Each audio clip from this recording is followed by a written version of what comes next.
Turks and Caicos, and welcome back to Disaster 365 radio show, aired right here on Radio Turks and Caicos 89.1 FM. In our last conversation, we spoke with Honorable Jamell Robinson, Deputy Premier and Minister of Physical Planning, Infrastructure and Development. And he also has portfolio responsibility for disaster management. Last week, we started the conversation about disaster management and hurricane preparedness, and we also delved into some of the strategic plans that are in place. This week, we'll dig a little deeper. What are some of the programs that are in place to keep our island safe?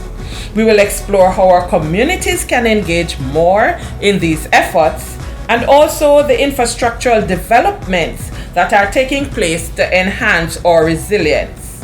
What are some of the innovative technologies that support responses to emergencies? Deputy Premier Robinson, welcome back. It's really good to have you. And let us continue our conversation.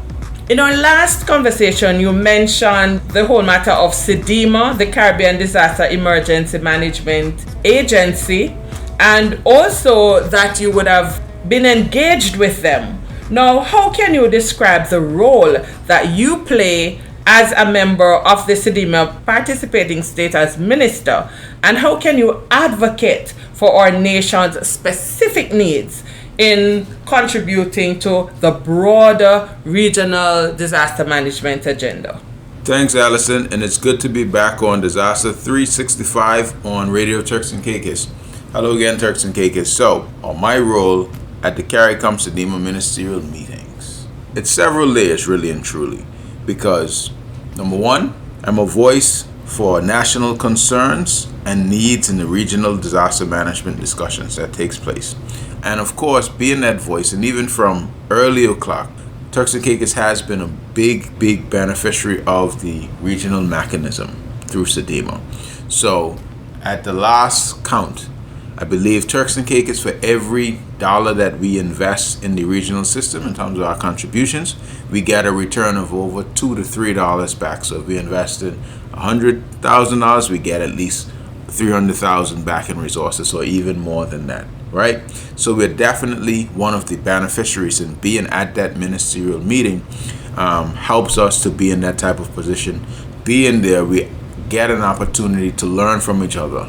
While we are a wide breadth or wide-ranging region, from down to Trinidad and Guyana in the southeast, but the Bahamas in the north, west, and Jamaica to the west, etc., we have common hazards as well as we have different hazards. And one of the things that I remember speaking with the then executive director, Jeremy Collum, on a show when I was in Barbados, saying that we have to know about all hazards throughout the region. So while hurricanes might be the number one hazard, we would say here in the Turks and Caicos Islands, what happens if you're in Jamaica as a Turks and Caicos Island and it's an earthquake, which happens in Jamaica and other parts? You have to be cognizant of earthquakes. So being able to interact with the other ministerial colleagues and make decisions for the wider region is something that's important. And of course, we have to collaborate on developing unified strategies and policies for disaster resilience. That is very important, because we might be a small region, but in total, including Haiti, we are over about 20 million persons that can call the Caribbean basin their home, even though in the Turks and Caicos we're technically in the Atlantic Ocean, but we are still Caribbean by heritage. And of course, we have to share best practices and lessons learned with other Caribbean nations, because again, they might be able to do something better than we do it in the Turks and Caicos Islands, and vice versa. We can teach them lessons as a multi-island nation, how we respond. And of course, you have other examples like the BVIs and the Caymans that are similar in nature, or the Bahamas that are similar multi-island nations that can learn from us and that we can learn from them in terms of responses and trying to maximize the resources that we do have available for disaster management. So that's one of the key roles we have and that I have when attending these ministerial meetings for CDEMA. Thank you so much, Honorable Robinson. During the period June 9 to 13, the Turks and Caicos Islands welcomed Ms. Elizabeth Riley, the Executive Director of the Caribbean Disaster Emergency Management Agency, CDEMA, for a high-level mission. Could you share with the viewers insights on her visit? And how do you think this visit has impacted our disaster preparedness strategies? And what are some of the implications that this might have for future collaborations within the region? Great question.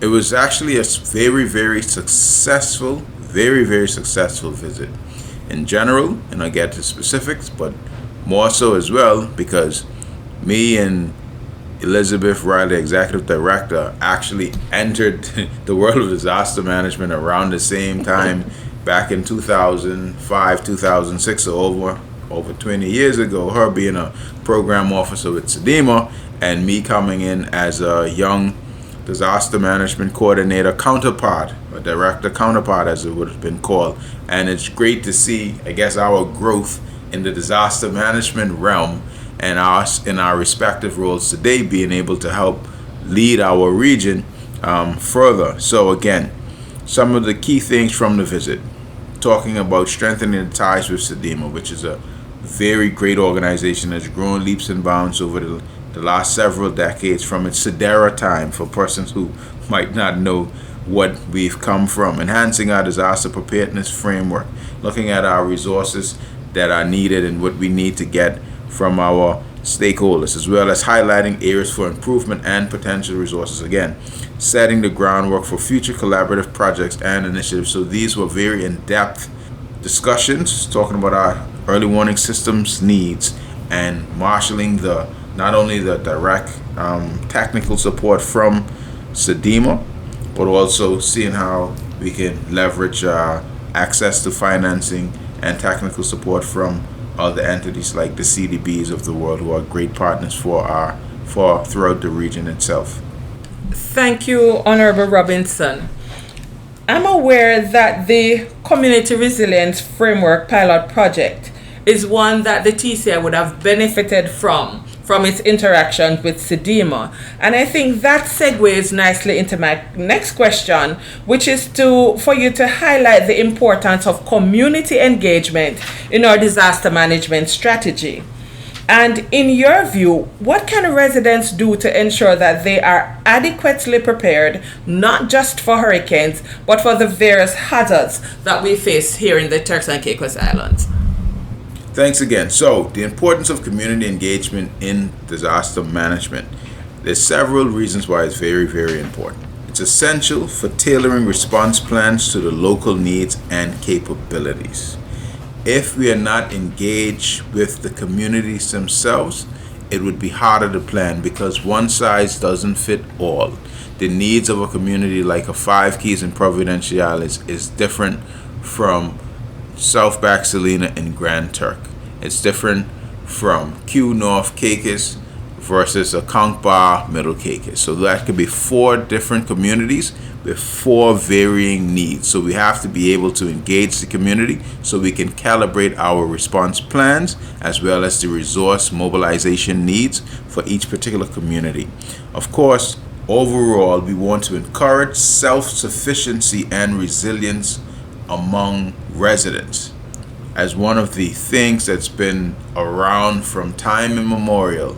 Every season, as we go into the hurricane season, we always remind persons, make sure you have your 2 to 3 days worth of supplies in the event that a disruption takes place. That allows the national system to be mobilized, responses being put in place, and then we can fill in once those 2 to 3 days have passed if the need arises at that point, as opposed to the expectation or the anticipation that hurricane event happens today, food can be on your table tomorrow from the disaster risk management response. That is not realistic. So you have to have some level of self-sufficiency and resilience as a resident. It's about personal responsibility.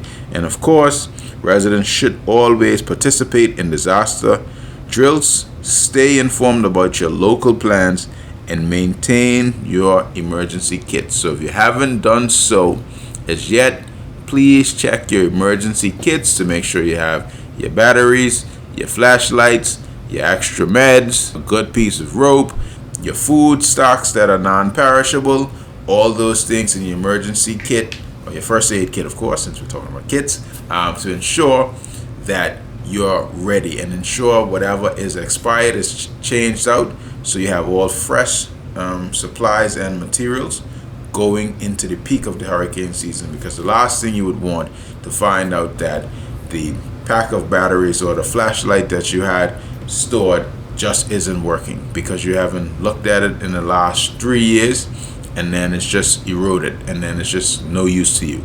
The worst time you want to find this thing out is in the middle of a crisis or a hazardous event. So go and do that check now, so you'll be in a better position to ensure that you have your emergency kits properly maintained. Sound advice. Thank you so much, Honorable Robinson. I want to shift gear a little bit. We want to talk about our infrastructure. Could you just share with us some of the key projects that have been implemented to withstand the impact of hurricanes, and what measures are we taking to fortify our islands? Thanks, Allison, for that question. So some of the key infrastructure projects for the hurricane season. As I mentioned on the previous show, we were able to purchase a new NEOC for the DDME to operate from, and of course the wider response and stakeholder mechanism, because it is a huge 2-story building in a nice non-hazardous level, so it's not in a flood-prone area, so it's perfectly designed. So that's a big piece of infrastructure that's going to allow us to have a safe response. We wouldn't have to move into temp locations. We can operate from right there and there. Of course, we also have the upgrading and reinforcing of shelters and critical facilities. As a part of our regular maintenance operations, year-round, we ensure that whatever improvements needs to happen to these critical facilities as well as shelters take place, because we need them available once the time is critical. Also, strengthening our communications networks. Clearly, we have our communications apparatus within TCIG and the DDME, but also rely on the telecommunications providers as well to provide that services, and most times as short a time as is needed happens with any disruptions following any hazardous event. So that's something that all providers try to strive to be in a position to or minimize any time that they might be down. Of course, while this might not be infrastructure thing, the training of human resources to execute key functions is essential, as well as the improvement of flood barriers and drainage systems in vulnerable areas. And again, like I previously said, we would have the $4 million drainage project that's going back out to tender in very short order, so we can try to get better drainage systems. And again, it's very important that these things take place. So while they might not be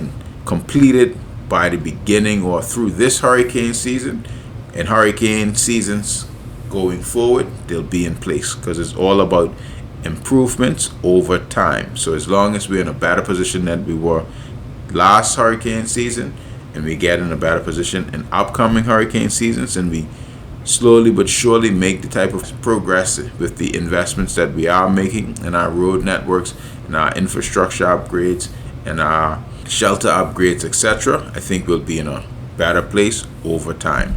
Thank you so much, Honorable Robinson. And in my capacity as director, please permit me to convey our sincere thanks to you, Deputy Premier, and the government of the Turks and Caicos Islands for that investment in that new building. I have to put one in there to say thank you on behalf of the team.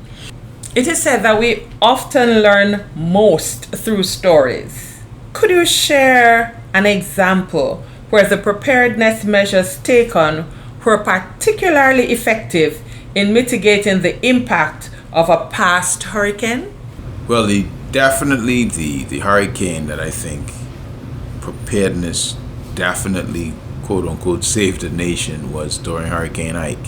Now, the precursor to Hurricane Ike was Tropical Storm Hannah, which kind of sat on us for like 5 days, just kind of circling like a figure eight. It was a weird storm. This was back in 2008. I was literally in the role of director counterpart maybe for like 3 years at that point.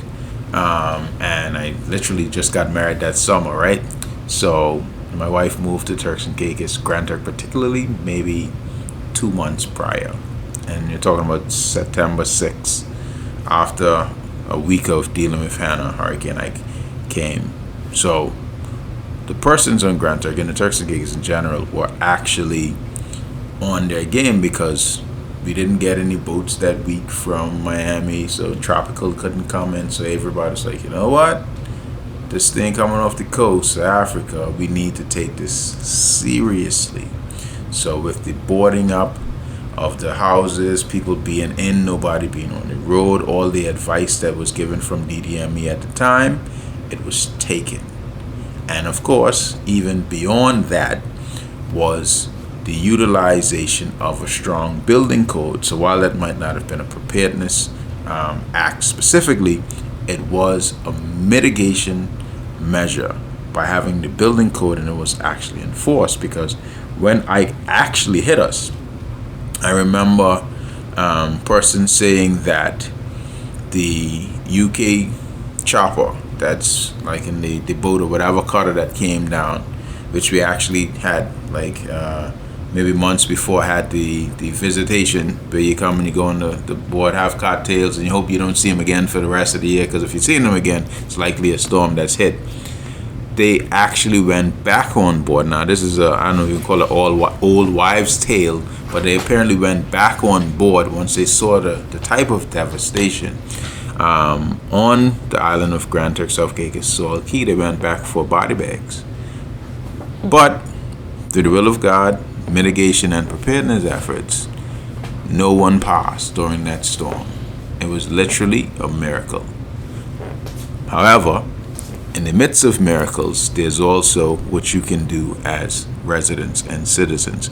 And being prepared and being in a position allowed us, persons who would have gone through Hurricane Ike, etc., to survive. And from all accounts, even since then, the majority of storms, I haven't heard of any in-storm deaths in the Turks and Caicos Islands. And that's definitely rare, because if you hear the stories coming out of other islands throughout our region, there are definitely people who lose their lives during storm events, and we're talking about significant storm events. Wow, thank you so much for sharing that experience and that story with us. Just any final words? Do you have any final words for our listeners, Honorable? My final words would be along the lines of personal preparedness and community involvement once again. It's extremely important, as in that we prepare individually as well as collectively. I'd like to encourage the participation in local planning and preparedness activities. So if you see a flyer, you see an advert or PSA to participate from the DDME or other stakeholders, please do so. And I'd also like to remind listeners that preparedness is a year-round commitment, not just seasonal. So you can't wait, or you shouldn't wait to the beginning of the hurricane season and say, oh, it's June 1st, let me get prepared. This is something that you can make progress year in, year out, and be in a better position. So with that, those are my final words. Thank you, Honorable Robinson. And as we bring today's enlightening and informative discussion to a close, I extend my heartfelt thank you, sir, for just gracing us with your presence today, for spending time to have that dialogue and that discussion with us. And we invite our listeners to join us again on Disaster 365, aired right here on RTC, Radio Turks and Caicos 89.1 FM. We would have covered a broad spectrum, from the importance of community engagement and robust infrastructure to the significance of regional collaboration, which underscores our interconnected efforts to strengthen disaster resilience across the Caribbean region. To our listeners, we hope today's show has empowered you with knowledge and have motivated you to participate actively in our community's preparedness initiatives. Remember, each one of us has a role to play in safeguarding our beautiful islands from the impact of both natural and man-made hazards. And thank you to our listeners and everyone who have tuned in. As we say to you, keep your dials locked on Radio Turks and Caicos 89.1 FM.